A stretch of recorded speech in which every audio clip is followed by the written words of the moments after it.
मराठा आरक्षणासाठी गेल्या 14 दिवसांपासून राजश्री उमरे या तरुणीचं छत्रपती संभाजीनगरमध्ये उपोषण सुरू होतं। सरकारच्या शिष्टमंडळाने राजश्री उमरे यांची भेट घेतल्यानंतर त्यांनी पाणी पिऊन उपोषण सोडलं। दीपक केसरकर आणि अब्दुल सत्तार या दोन मंत्र्यांनी राजश्री उमरे यांची भेट घेतली। गॅझेटियराबद्दल सरकार सकारात्मक आहे। मुख्यमंत्री याबाबत लवकरच निर्णय घेणार आहेत। मनोज जरांगे यांच्यासोबत चर्चा करून निर्णय घेऊ असं आश्वासन सरकारने दिलं।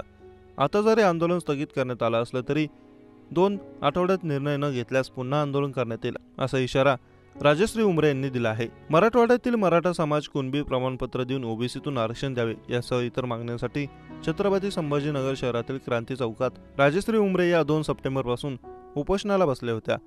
24 वर्षांच्या राजश्री उमरे या कॅम्प्युटर इंजिनियर आहेत। मराठवाड्यात हैदराबाद गॅझेटियर लागू करावे, मराठवाड्यातील शेतकरी कामगार पाल्यांना शिक्षण मोफत करावे आणि EWS पूर्ववत करावे या प्रमुख मागणीसाठी राजश्री उमरे उपोषणाला बसल्या होत्या।